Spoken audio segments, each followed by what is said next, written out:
introduce my next guest. Her name is Perianne Boring. She is a Forbes she's an RT correspondent and a Forbes contributor. Right. Okay, so we'll get that right. Perianne and I actually disagree on many things, but I'm sure she would agree that you should get out and vote whenever you can.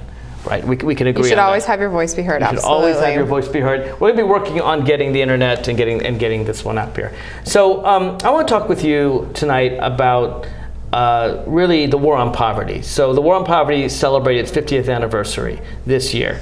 Of course, President Lyndon Johnson put forward the idea that every American should have a chance to succeed, equal opportunity for all, what some like to call the American dream. And I would argue that while the job is unfinished, we still have the poor, they are still with us, that actually it's been a success to the extent that there are less people in poverty, and that these programs are working. We still have poverty, but that things like Social Security and Medicare and the Medicaid expansion that I was talking about, whether it's help for student loans or unemployment insurance or disability insurance, all these things give people a chance to succeed. And at a time when the poorest half of America has virtually no assets, has actually less than 1% of American wealth, at a time when the lowest 20% of America, frankly, there's only a 5% chance they're ever going to become rich, we have to maintain these programs to achieve the American dream. You disagree?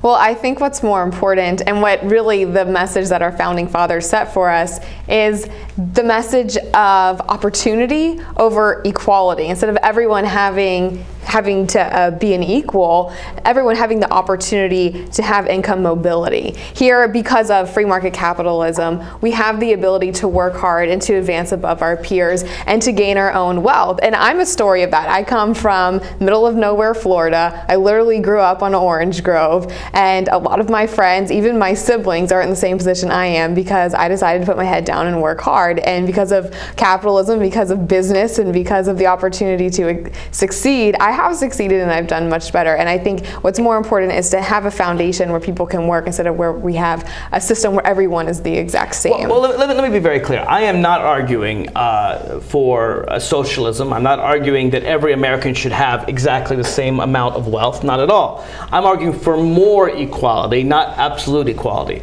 Currently, 1% of America controls 1/3 of the entire nation's wealth. 10% of America controls 2/3 of the entire nation's wealth. And as I pointed out, half America has less than 1%. And the problem with that is not only a fairness issue, which I think is an issue, but because basically people are living paycheck to paycheck, half of Americans are doing that, they can't put money in the economy. They can't afford to buy enough toys at Christmas, or to buy a new car, or to buy the things that would actually make our economy grow, as well as making their lives better off. So let me talk about where we agree. We both agree on more opportunity. We both agree that people should have the ability to rise from poverty. And I would argue that if you don't have a roof over your head, if you don't have food in your mouth, if you don't have basic health care or an education, it's really hard to rise out of poverty. So we should make sure that people have these basic minimums. Well, the problem with some of these programs is that they're government funded, and it means they're just redistributing wealth instead of creating new wealth, which is what we do through growing business and growing our economy, which Social Security and Medicare and Medicaid, these programs can't make the economy bigger. So I actually think they can. Well, I think the argument that a lot of people pose here is that the one third of, or the 1% is taking 1/3 of the entire pie. So at the expense of everybody else, they get a larger share of the pie. But I disagree with that. That's not true at all. What capitalism and what business does but what it actually does is it grows the pie to be even bigger, or they grow their new pies, so there's more, so the economy is even bigger and even more to offer. So when we grow businesses, when we grow our economy, we don't need these programs as much.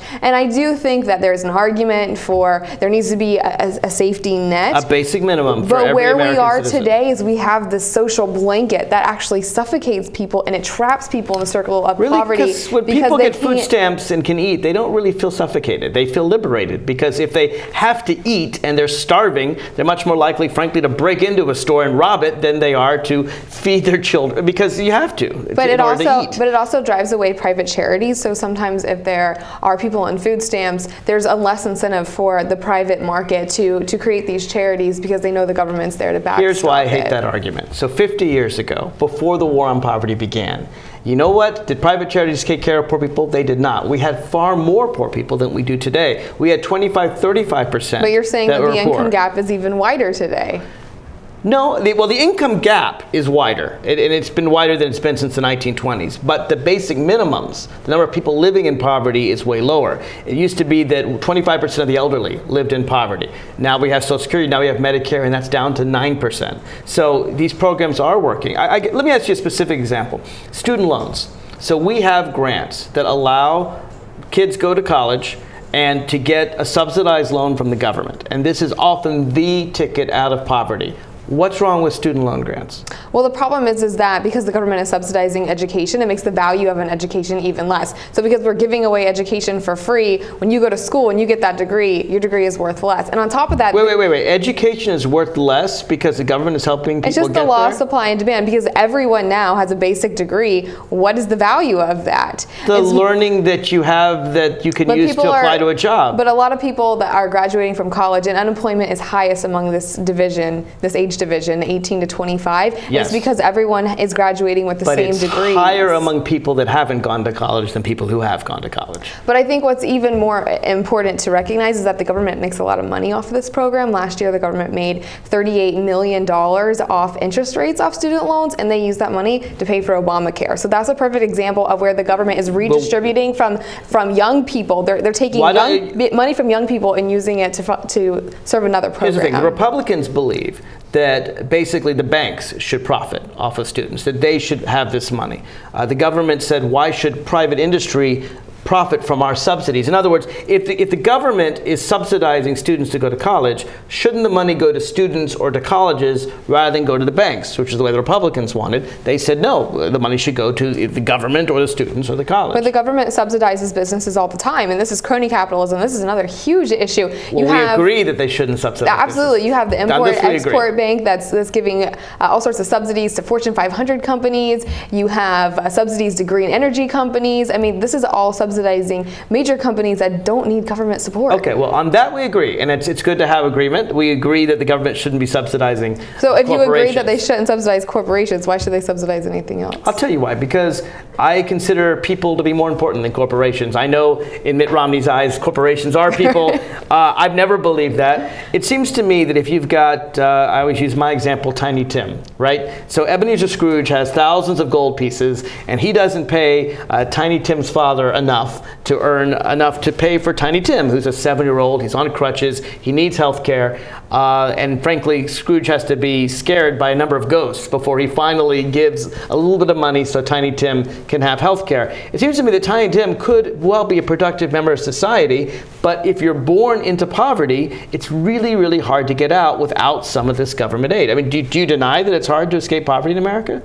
When you're having to rely on government assistance just to survive, you're getting trapped in the circle of poverty. See, government assistance let Tiny Tim walk, or ghost assistance, I guess, in the case of A Christmas Carol. But without government assistance, Tiny Tim is on crutches and can't be a very productive member of society. Why shouldn't at least children's health care? Shouldn't that be something we all cover? It's not the kid's fault that he's on crutches. No, absolutely not. And I think we can open our eyes to a whole new way of looking at this. And instead of always falling back on the government to support us and having to redistribute wealth through the government, there's a more productive way to do this. And this is through private markets, because private markets are more efficient than the government, hands down. Private markets don't give a damn about Tiny Tim. The corporation doesn't give a damn about Tiny Tim. America is one of the most generous nations in the world. The people of America give to charities. People of America believe in philanthropy, and there are plenty of organizations out there that do plenty for the poor. Then why is it that we have the same income inequality of it's Jamaica, last time I looked, Turkmenistan. There are 76 countries that care more for their poor more than we do, and there's only like 200 countries on Earth. Well, some of these statistics that show stagnant incomes of the middle class aren't completely accurate, because they don't take into consideration government subsidies such as rent subsidies and food stamps. That is true for the poverty, but for the poverty levels, you're absolutely right about that. But it's also true that basically wages are stagnant, that wages have declined in the last 20 years or so. The median wage, while the rich, let's face it, their income is going through the roof, some 4 or 5 times what's been since the 80s. Does that multi-millionaire who makes $100 million a year, do they really need $200 million a year? Or would that $100 million be better spent letting middle-class people have a chance to have their kids go to college? Well, I think a lot of this goes back to that crony capitalism. And it also goes back, I know I'm famous for talking about this, but the Federal Reserve, which perpetuates subsidies to the wealth. So through the quantitative easing program, which is this massive bond buying program, the government is literally pumping $85 billion a month into the biggest banks, and that's just money that's just sitting in these banks' coffers. So you and I would agree that we should require these banks to loan the money to lower middle class people, give them a chance. Micro lending, for example, in Indonesia has done very well for helping people to get out of poverty. Before we would take that route, because I don't think it's the most diplomatic and the most constitutional way to run a business, I think what we should do is stop feeding corporate subsidies to these companies. On that, we absolutely agree. And now I do have my video ready that I wanted to play. So if you saw the first half of the show, I want to let you know why I'm endorsing Jennifer Wexton and encourage you to vote for her Tuesday, January 21st. Here is Jennifer Wexton.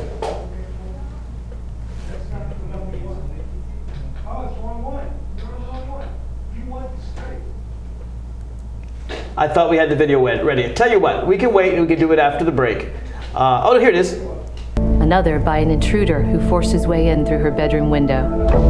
And for so many, traumatized again by facing the criminal in court. I'm Jennifer Wexton, and as a prosecutor, I put violent offenders in prison. In the Virginia Senate, I'll fight just as hard against Tea Party Republicans who would take away a woman's health care and her right to choose, even in cases of rape and incest. On Election Day, help me stand up for her. Again, that's Jennifer Wexton. There is an election Tuesday, January 21st. For voters of Loudoun and Fairfax County, do not miss your chance to really determine the course of Virginia. Remember, it was just last year that the Virginia Senate passed a bill that initially, before there was a lot of outcry, required the state to, I don't know how else to say it, to insert a foreign object inside a woman against her will. Some would call that rape itself. Jennifer Wexton would stop this nonsense in the legislature. Please vote for her. We'll be right back after this. Saving for retirement might be easy for some folk, but for others, it might take a little more work. And for those who haven't started, there are still things you can do to catch up. Oh, that is good news. Like getting out from underneath past debt.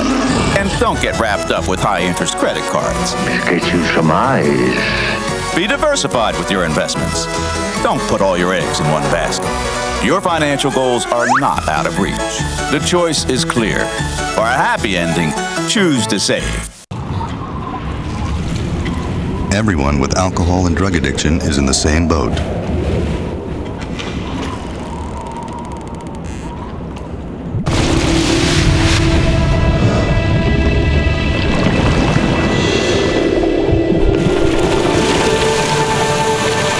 With treatment, you can find solid ground. For drug and alcohol information and treatment referral for you or someone you know, call 1-800-662-HELP.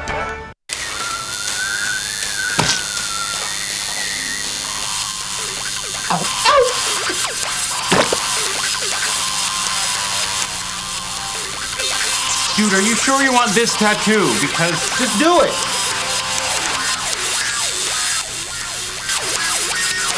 Some mistakes in life are permanent. Like hearing loss. To learn how to protect your hearing, visit asha.org. You've probably heard about heart disease, but did you know that it's the #1 killer of women nationwide? Heart disease claims more lives each year than breast cancer, lung cancer, or strokes combined.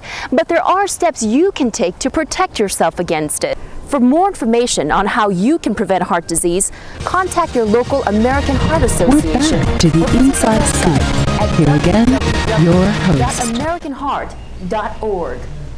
Welcome back to the Inside Scoop. I'm your host, Mark Levine. My guest is Perianne Boring. She's a contributor to Forbes and an RT correspondent. And we're talking about basically the war on poverty. We have different takes on it, but whether the government should do its best to promote, to try to slow down income inequality. I want to, I guess, deal with some basic philosophical points. Do you agree that there should be a safety net, a basic minimum that every American citizen should have? I would argue it's food, shelter, health care, and education. What do you think? I think there can be a safety net for those who fall through the cracks. Okay. But I mean, very, very, very limited. Well, for example, I don't think that we should give to people in prison more than a poor person who hasn't committed a crime outside. I mean, in prison, you get a roof over your head, you get 3 square meals a day, you get health care if you need it, and you get a basic education. At least those minimums should be provided to every American citizen if they can't afford to do it themselves. Does that sound fair? In a very limited scope. In a very limited scope. I'm not saying filet mignon. I'm not saying filet mignon, and I'm not saying cosmetic surgery. I'm saying the basic minimums. Okay. In order to rise out of poverty, would you agree education is the main ticket out? There are other tickets out, but that's the main way for people to get out of poverty. I don't think today anymore. No, really? I really don't. I don't think the cost of an education is worth it, and it's really what's keeping me from going back to school. I don't think it's worth it to go tens of thousands, even hundreds of $1,000s in debt for a piece of paper that may or may not get me a job when I graduate. I'll tell you something. When my father went to college, this is some years ago, in the 50s and 60s, my father could work a summer job, and that was enough to pay for a state school, an in-state tuition at the University of Michigan. That's not true anymore.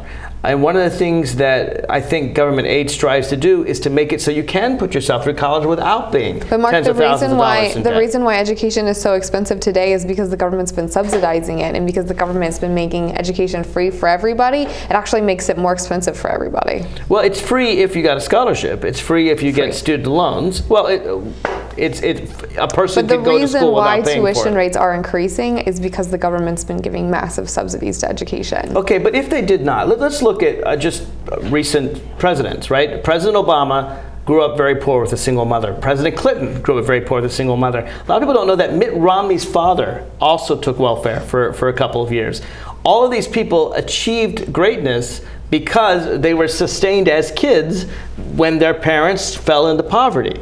It seems to me that the only reason why President Obama is our president, and President Clinton, and so forth, is because they were able to get a good quality education and rise to their talents. If we deny that to kids... I think there's a lot more that goes on behind the works than just going to school. But school's a ticket out of poverty. I mean, otherwise people are going to have to work at McDonald's or something like that, or Walmart. What's wrong with that?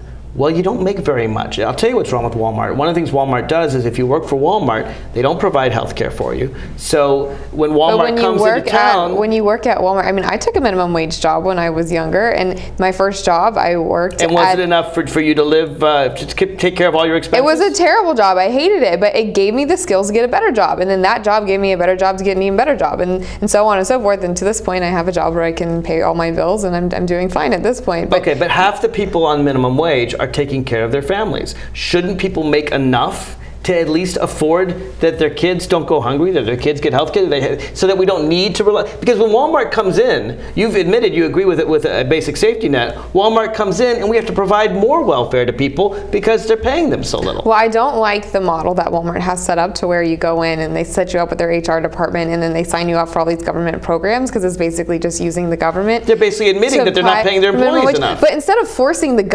forcing businesses to run their company a certain way, we should just eliminate these government subsidies to the companies. Then we have more, well, no. Okay, I agree eliminating subsidies to the companies, but I don't agree with eliminating subsidies to individuals. Individuals need to survive, and it seems to me that rather than, if you don't want the government to pay for all of that, what's the best way to make corporations pay a decent wage to people? The minimum wage.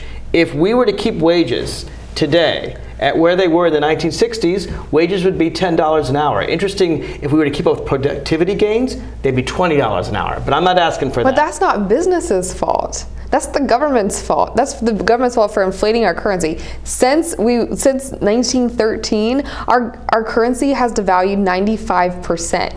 But workers are more productive. I'm talking about real wages. Yes, productivity has increased. I'm not talking about absolutely. inflation. I'm talking about real wages. In other words, subtract for inflation. So inflation has nothing to do with what I'm talking about. In fact, if you were to take account, if you weren't it has a to lot take account to do of with inflation, it. Your money doesn't go anywhere It would be anymore. much, much higher. It wouldn't be $10. It would be $100. And so I'm saying, if you take out inflation, just to keep up with what they could buy in the 1960s, it would be $10 an hour.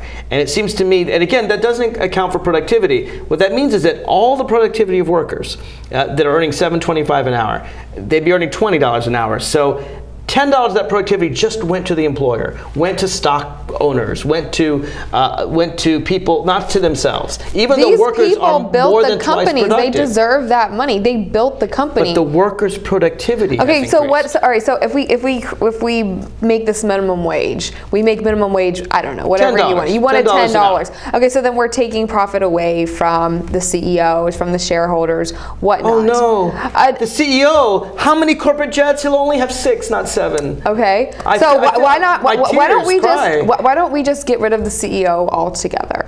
Why don't we just get rid of the company altogether? Why don't we just get rid of government Why don't we altogether? just get rid We of- could all live in anarchy in Somalia. Why don't we just and live happily among why the don't pirates? we just get rid of Walmart altogether? Then all those people that work there will be completely unemployed and in a much better position, But see, right? it's easy to argue reductio ad absurdum. Let's get rid of government. Let's get rid of corporations. I don't want to get rid of corporations. I don't want to get rid of government. My point is, where I want do we to regulate stop? them. Where do we stop? How about where we were in the 1960s? That seems like a decent place to start. I'll tell you one of the things minimum wage does. And this is something that Henry Ford understood when he paid his workers to do his Model Ts. Henry Ford said, "I've got to pay my workers enough so they can afford to buy my products." And what you find is that when CEOs get hundreds of millions of dollars, they put it in the bank. They're like Scrooge and their gold pieces. But no one's forcing these people to work here or there at Walmart or at McDonald's or whatever. They have to eat, Perianne. No one's forcing them to work there. They have to work somewhere, or they're going to be on government aid, which you don't support either. I mean, they're on it anyways, according to you. Well, the Walmart workers are. That's correct. They are, because they're not being paid the enough. problem with minimum wage is it increases the cost of labor. Whenever you make something more expensive, you get less of it. Just that's simple supply and demand laws of economics. So what you're doing is you're going to make life better for those who are going to benefit from it, but then the companies are going to hire less people because they're not going to be able to afford that. Not necessarily. So unemployment is going to actually go up under this. Not necessarily. In the studies I've shown, actually have shown that not to be true, and I realize that's counterintuitive. But part of it is these wages are so low and the money is so little in the scheme of things that it turns out that if you pay workers a little bit more, then everyone gets paid a little bit more, and people have more money in their pockets and they can buy more products, and that makes the economy grow, and suddenly they actually make more profits than they were to begin with. But that's not growing productivity, and that's how you grow in an economy. All you're doing by increasing the minimum wage is redistributing the same. You're just moving the same money around. You're not growing the pie any bigger. You're just slicing the same one differently. Let's talk about what productivity is. Productivity is the capacity of an individual worker to do better than they did in the past. Right? So if a worker made 10, I don't want to say widgets because that sounds so economist. Let's say 10 pens, 100, they'll make more than 10, made 100 ballpoint pens in the 1960s, they can make 300 ballpoint pens now. Okay, it seems to me that the worker who's much faster and much more creative and making those ballpoint pens faster should be paid more, now that they're making more pens. But it turns out that all of the increase in productivity, even the workers that are working longer hours and working harder, it's all going to the CEO who already has hundreds of millions of dollars. Shouldn't workers be able to take home a piece of what they do? When you increase the price of labor, where are you going to pay for that? That's got to come out of somewhere. It's going to make the price. It's going to make the price of the pen more expensive. $2 trillion worth of profits. Do you want to pay more for the pens? You don't have to. You know why not? The corporations today have more cash, and I'm talking not just total $2 trillion, but even when you take away inflation. I'm talking about historically, they are sitting on more mounds of cash than at any time in American history. But it's not the government's role to tell them how to spend their money any more than it's the government has the right to tell you how to spend the money in your pocket. Let me tell you why I think it is. Because I think corporations are not people. I know there are people that argue that it is. Corporations are a government entity. They're licensed by the government. They're licensed by state government. They get special rights. If you or I do something wrong, we commit fraud, we go to jail. Corporation commits fraud, it doesn't go to jail because you can't jail a corporation. You and I are mortal. Corporation never gets sick. It only dies if it doesn't make a profit. So the point is that corporations, most importantly, have limited liability. You or I have an accident, we have to pay for the damages. Corporation has an accident, the shareholders don't have to pay for anything. So they have all these government benefits. It seems to me with this extra government benefit comes government responsibility. People don't have to choose to be a corporation. They could choose to run a a company like you or me. People don't have to choose to work or shop at Walmart, but people do because they like low prices. And the reason why there's low prices is because of their business model. Like it or not, it's still a very successful company, and a lot of people and a lot of poor people benefit for having. Do you know what was also a successful company? You ever heard of the company towns? If you study 100 years ago and you find 1890s America, there'd be like this one town and everyone would work in the factory and the factory owners would own all the stores. And so the people were too poor to leave the town and they were too poor to shop at anywhere but the company store, and the company store would make lots of profits because they was basically not paying its workers enough to go anywhere else. It's a self-perpetuating We're not talking poverty. about a monopoly here. This is not a monopoly. No, but there are people who are too poor to afford anything but things at Walmart. And the answer is, it seems to me that if we paid people, required Walmart to offer a minimum wage, the same minimum wage it offered, we had a great economy in the 1960s. No one could argue we didn't have growth in the 1960s or the 1950s. We had minimum wages back then. It seems to me if we require Walmart to pay the same minimum wage they paid in the 1960s, we can have that growth and working class people can afford enough to actually put more money into the economy. How about it?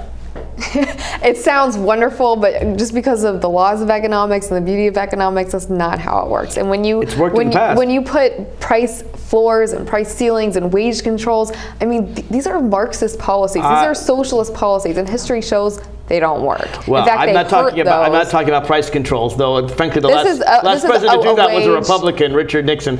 But last point, we only got about a minute left. Not my favorite president. One of the things that Democrats are trying to do, and some Republicans, is to expand unemployment insurance for the long-term unemployed. Because again, if people don't have enough to eat, they're more likely to turn to crime, and frankly, they're more likely to give up on jobs and just walk out. This unemployment insurance, this isn't a huge amount of money. We're talking about maybe $200-300 a month. Can you support the extension of long-term unemployed insurance? Do I want to pay people not to work? No. Even if you understand that you actually need some money to survive, so you go out and look for a job rather than to look for food to eat. No, because studies actually show that when employment benefits run out, that's when people actually start getting jobs because they're then motivated to start looking for I've a seen job. those studies, and what they seem to show. You'd have to be an idiot not to want to work, be paid to not work. You know, I mean, that is a great deal. Please pay me not to work. First of all, free vacation by the government, count me in. It's insurance. It's very little, and most people on unemployment insurance are actually desperately looking for jobs. There are very few poor middle-class Americans in the moocher class. I would argue that they're the wealthy people. They're in the moocher class, but we're going to have to save this debate for another day. Thanks for coming on the show. Great to be on. Thank you. Again, do not forget to vote. Tuesday, January 21st, vote for Jennifer Wexton. We'll have more of the Inside Scoop next week.